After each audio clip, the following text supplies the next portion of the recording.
Right, hello everyone and welcome back to the channel. Today I will be ranking every single MotoGP rider from worst to best, 2025 edition.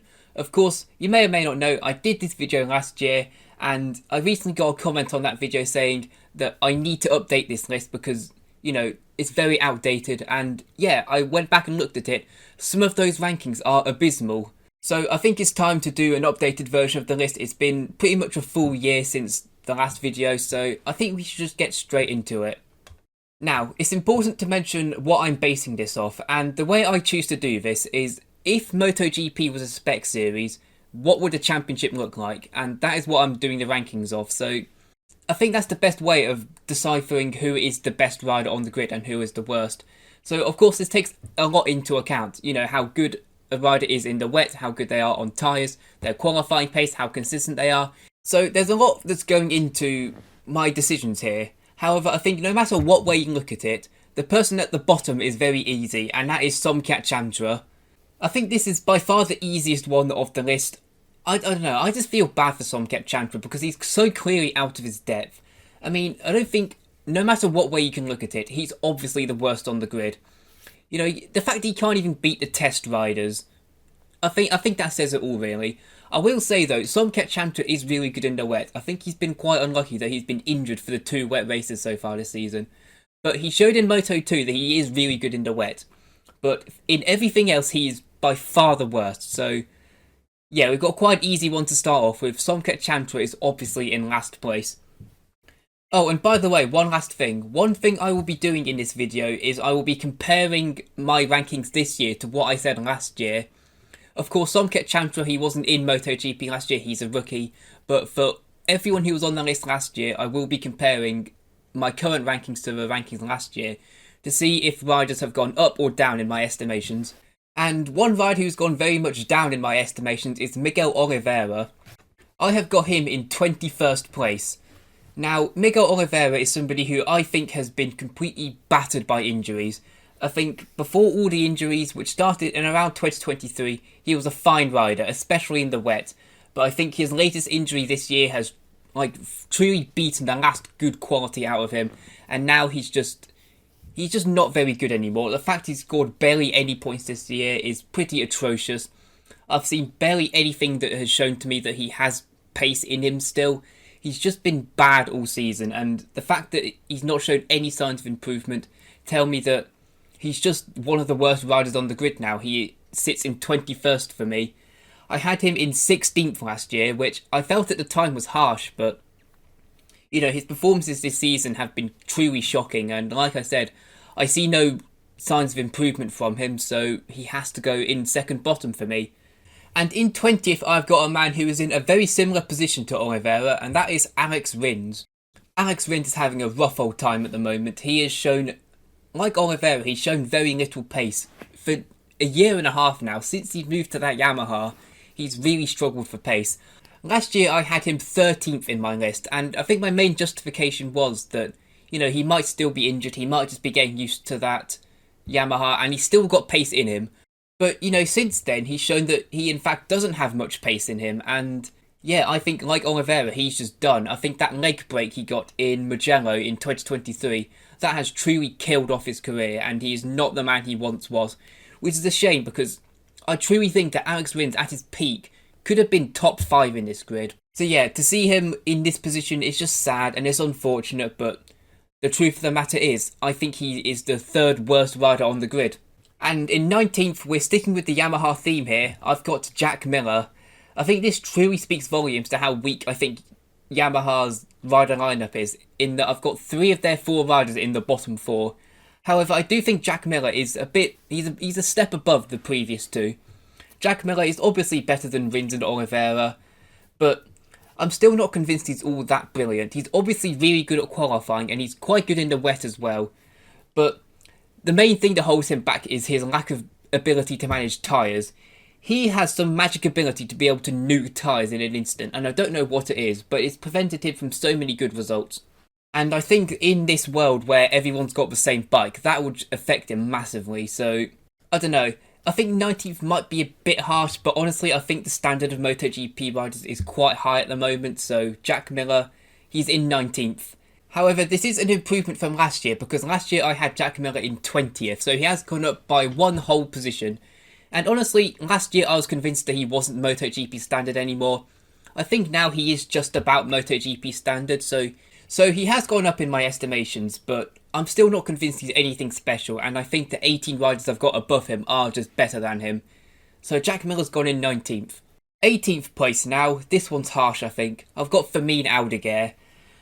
The rookies are always going to be the hardest ones to choose, apart from Solkep Chandra, because, you know, we haven't had a proper gauge for how good they are. We've only had 12 races from the new rookies. Fermin Aldeguer, it's especially hard to tell how good he is, because he's on the best bike on the grid, so it's quite hard to tell how good he actually is. I'm reluctant to put him much higher than this as a result. Of course, he's shown some talent at times, like in Qatar and Le Mans. He was amazing at those races.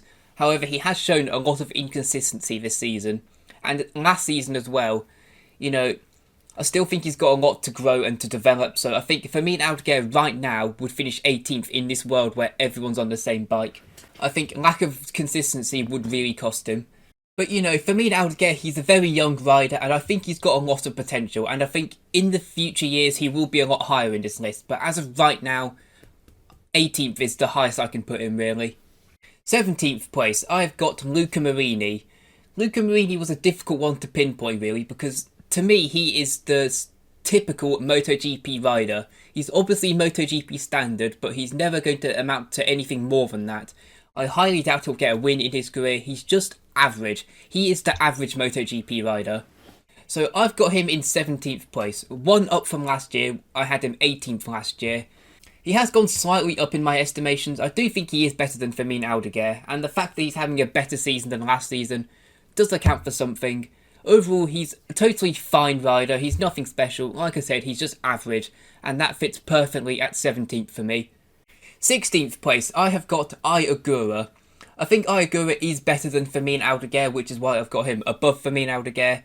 I do think that Aldeguer has a higher ceiling than Ai Ogura, but as of right now, Ogura is more experienced, he's more consistent, so I think he is better than Fermin Aldeguer. And I think he's better than Luca Marini as well. Ai Ogura is a very solid rider. We saw that by the fact he finished 4th in his first ever race.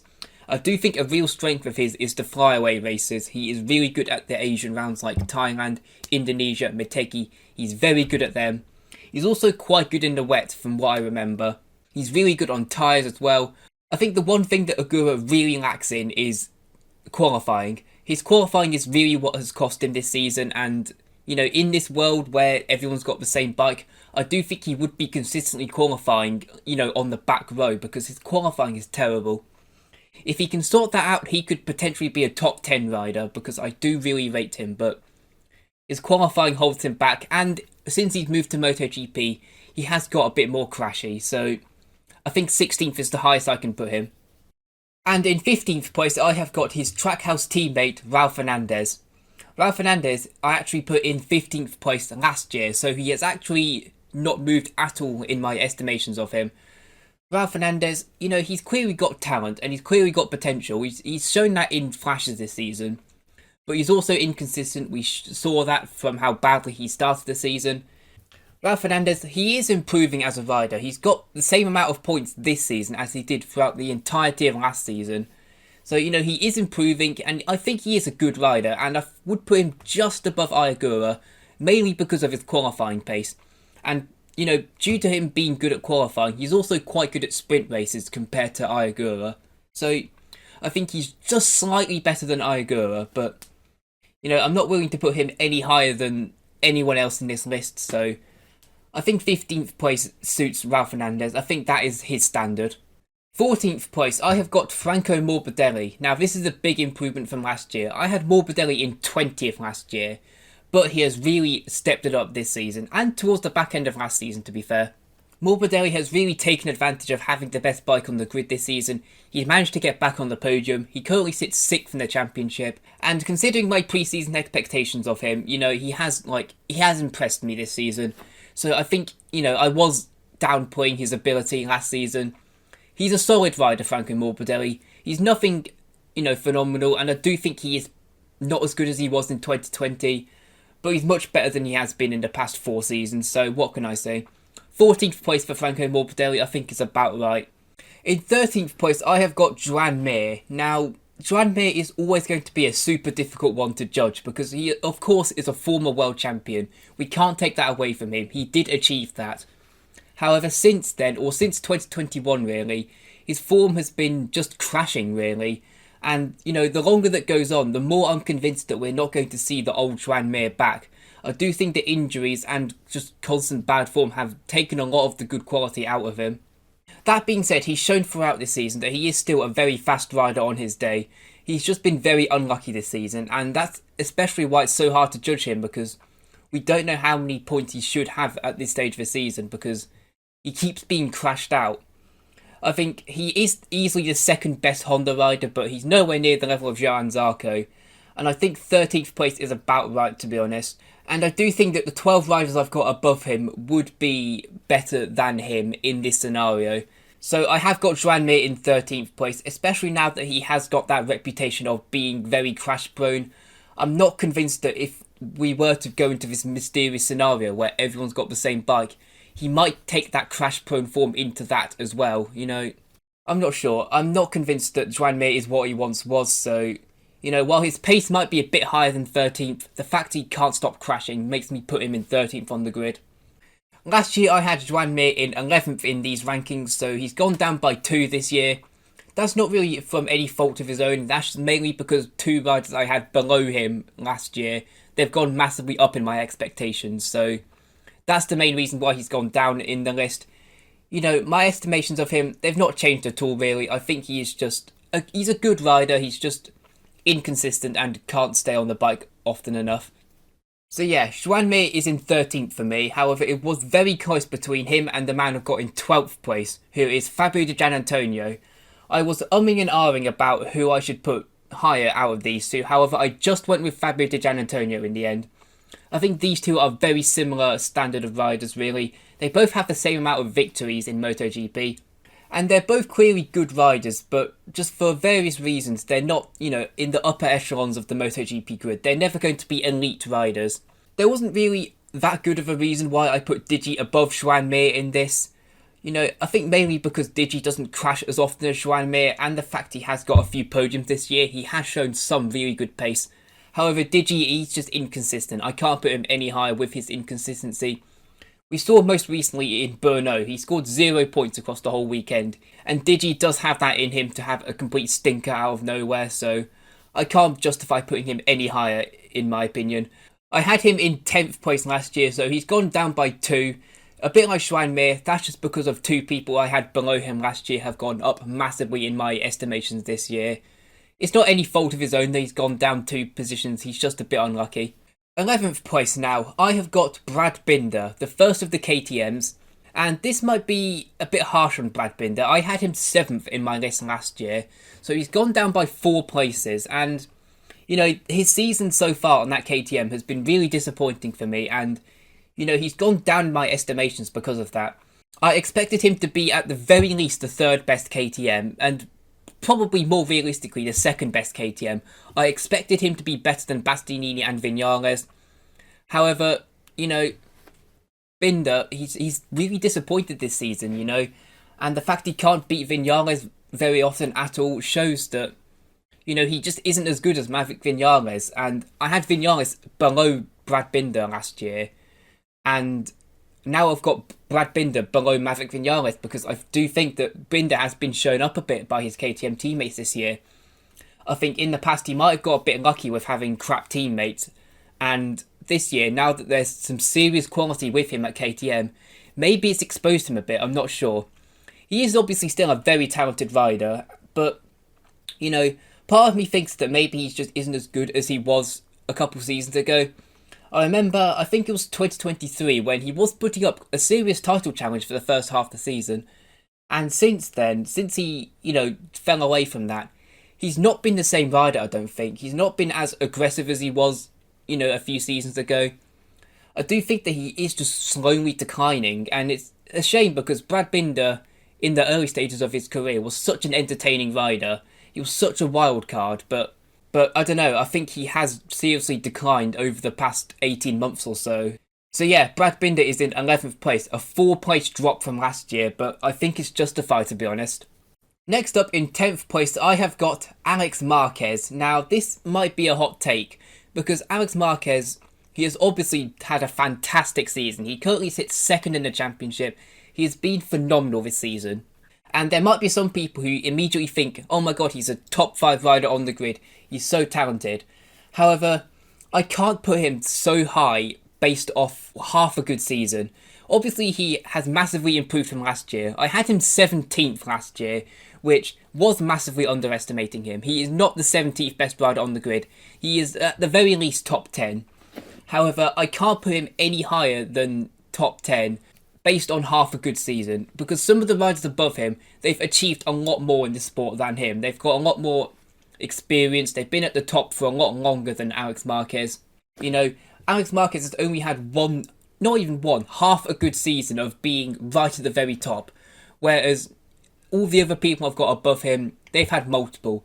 I have got him ahead of Brad Binder though, because I do think that, you know, if Brad Binder was on that Gresini bike, he would be doing worse than Alex Marquez, but everyone else I've got above Alex Marquez, I truly think would do just as good, if not a better job than Alex Marquez currently is on that Ducati. I made a real mouthful out of that. Yeah, Alex Marquez is obviously a really good rider, and he has gone massively up in my estimations compared to last year. However, I do think that his good form this year is being helped by the fact he's on a very good bike. So, in my head, I can't put him any higher than 10th place, which is still a massive improvement. He's gone up 7 places from last year. And honestly, if he continues this form throughout the season and into next season, he'll probably go up a few more positions in this list. But for now, 10th place feels like the limit for Alex Marquez. 9th place, I have got Maverick Vinales. I had Maverick Vinales in 9th place last year, and I've got him in the exact same spot. Because since then, Maverick Vinales has had the most Maverick Vinales form ever. He dropped off massively towards the end of last season, but since moving to the KTM, he has been really impressive. Still a bit inconsistent though. Vinales, his form this season has been no different to what it was last season, so I don't see any reason why I should move him up or down. I said this last year, but Vinales, on his day, he is a top 2 rider on the grid. I don't care. On his day, he is so talented. However, he's just not consistent enough for me to put him any higher in this list. I think the main strength of Maverick Vinales is the fact he's super adaptable. You know, he's shown that on the KTM this season. He's gone into that team and immediately become the second best rider. He's beating the likes of Bastianini and Brad Binder, who, you know, this time last year I had above him. So, you know, it just shows how adaptable Vinales is. It's just a shame that he can't get any consistency going throughout a whole season. If he was able to stay consistent, I truly believe that he would be a double world champion by now. But, you know, his lack of consistency is what has cost him throughout his career, I think, and is what has cost him being higher in this list. You know, in this scenario where everyone's on the same bike, Vinales, his inconsistency would hold him back massively. He would probably win a race or two, but he would also have some races where he finishes outside the points. So, 9th place feels like the limit for Vinales. He's not gone anywhere up or down compared to last year. He stays in 9th place, and I think that suits him quite well, I think. In 8th place, I have got Johan Zarco. Now, Zarco is somebody who has gone massively up in my estimations in the past 12 months. And it's come out of nowhere, really. I remember I put him in 14th place last year, and I felt like that was being quite kind to him. That was, you know, giving him his flowers like he deserved. But since I made that video, he has taken it up another notch. He has been by far the best Honda, easily the best Honda. I've now got him ahead of Joan Mir because, you know, he's comfortably the best Honda. Obviously, he got that race win in France just recently, of course showing his amazing wet weather skill, which, you know, bumps him up quite a bit in this list. He's also capable of putting in a really good lap in qualifying. And, you know, Zarco, he's just a very talented rider, which is so impressive considering how old he is.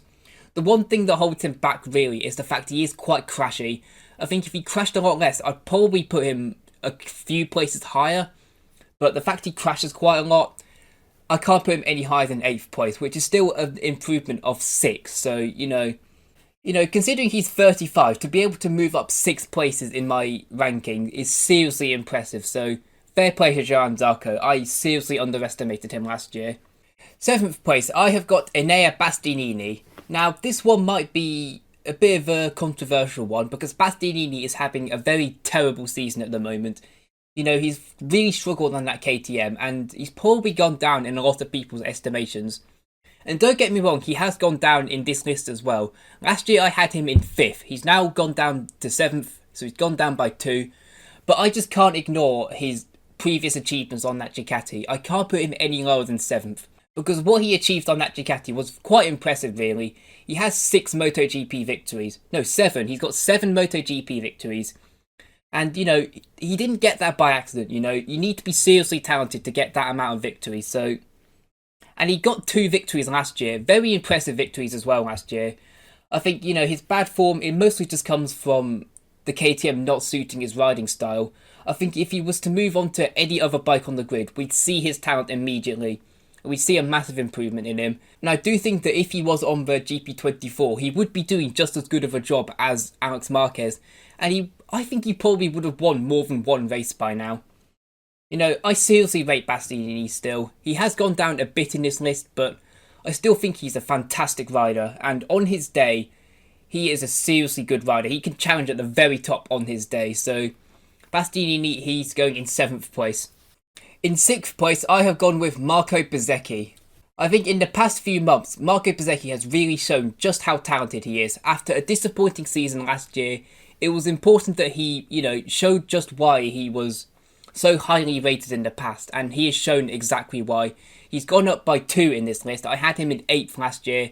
His form as of late has bumped him up to 6th place for me. He is a super talented rider. On his day, he could challenge anybody. He's also really good in the wet, which is very important for Bezzecchi. Bezzecchi is obviously a super talented rider. He showed that by winning a race at Silverstone and fighting, he's been fighting Marc Marquez in a few rounds this season. I think the one thing that makes him miss out on the top 5 only just is the fact he's not very adaptable because, it took him a while to get used to that Aprilia and he never got used to the GP23 last year, so I think that's the one thing that holds him back slightly, but apart from that, super talented rider and he's worthy of 6th place in this list.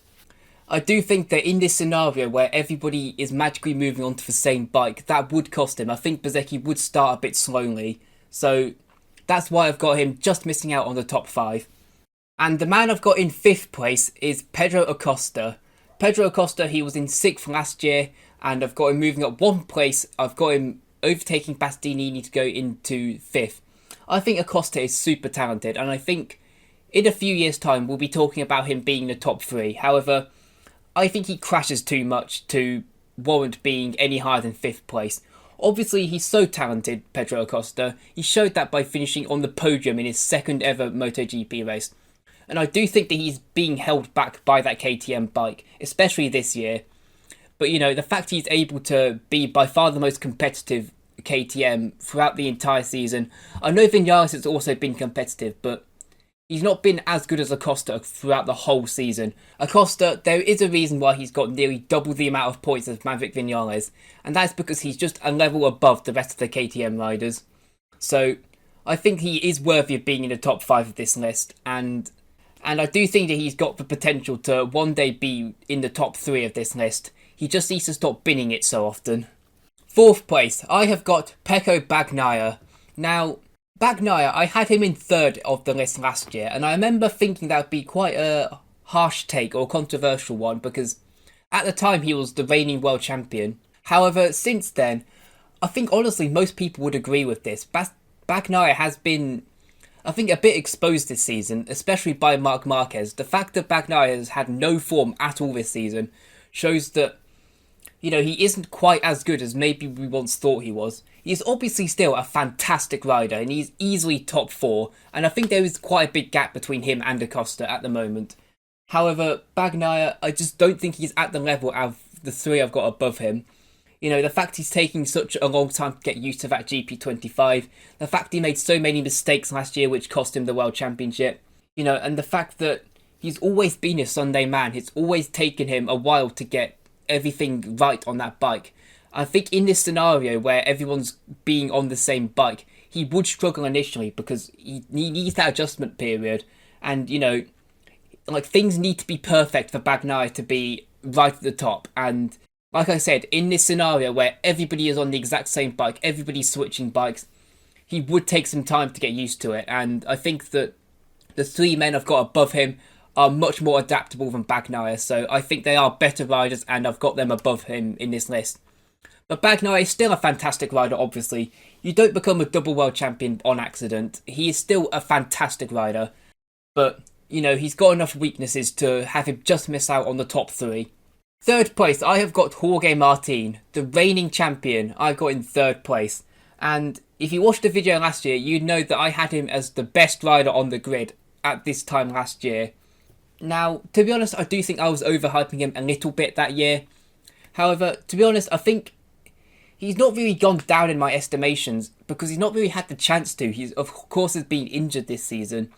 And, you know, the last race in Brno, he obviously showed how much talent he's got by being able to jump on that bike immediately and get 7th place. That was very impressive from him. I think, honestly, the reason I've got him moving 2 places down is because the 2 people I've got above him, they've just gone up massively in my estimations this season. It's not really Jorge Martin's fault that he has been demoted 2 spots here. He's just been unlucky that, you know, the 2 people above him have been so good this season. Jorge Martin, he could easily prove me wrong here. If he starts challenging for race victories very soon on that Aprilia, he could easily become the second best rider on the grid once again. You know, it was incredibly close to decide who was better between him and the man I've got in second, but you know, I've got him just missing out on the top 2. It was so close, but, you know, my brain tells me that Martin, he's just about the third best rider in the grid. The man I've got just about beating him in second place is Fabio Quartararo. Quartararo, I had it in 4th place last year, but this year especially, he has shown just how talented he really is. You don't get 4 pole positions on that Yamaha through not being a super talented rider. Many people believe that he would be the closest thing to Marc Marquez if he was on that Ducati. And honestly, I agree. I think it is super close between him and Jorge Martin, and I would really be interested to see them both on the same bike to see who would be the better of the 2. I think it's so close between those 2, but yeah, there's no real reason as to why I've got Quartararo above Jorge Martin in this. I don't know, I couldn't really think of a good reason as to why, but I feel like it just makes the most sense that Quartararo is better than Jorge Martin. You know, Quartararo, he did win the World Championship in his 3rd ever season in MotoGP, which was super impressive. Jorge Martin, he did take 4 years to win, and he also is a year older than Quartararo, so I don't know, it's so close between those 2, but, you know, the fact that Quartararo is putting a Yamaha in really impressive spots leads me towards putting him just above Jorge Martin, but it's so close, honestly. So yeah, Fabio Quartararo is in second. However, the man in first place, I think it was obvious from the get-go really, is obviously Marc Marquez. Now, I made the pretty stupid decision to put Marc Marquez in second place last year. And honestly, at the time, I stand by it because Marc Marquez still hasn't won a race on that Ducati yet. And he was seriously lacking in qualifying pace. However, since the summer break of last year, he has really turned it up a notch, and since moving to the factory team, he's shown just how talented he is. He is obviously the best rider on the grid. He is so far clear of everyone else. I don't think there even needs to be a discussion about this, because the fact that Marc Marquez has won 9 races so far this season already just shows how good he is compared to everyone else. He is the true alien of the sport, and I underestimated him last year. I wasn't truly convinced that he'd find this kind of form on the Ducati, but as always, Marc Marquez has proven the doubters wrong, and fair play to him, honestly. Yeah, Marc Marquez is the obvious choice for first place. And with that, that is the completed list. That is every MotoGP rider ranked from worst to best. So I'll give one final look at the completed list, and I want to know what you guys think of it. So let me know in the comments below. Who do you think is the best rider on the grid, and what do you think of this list? Are there any riders who I've been too kind to? Are there any riders who I've been too harsh to? Let me know. And let me know your rankings in the comments below. I'd be very interested to see. But yeah, I hope you all enjoyed this video, and yeah, I'll see you guys very soon. Bye bye.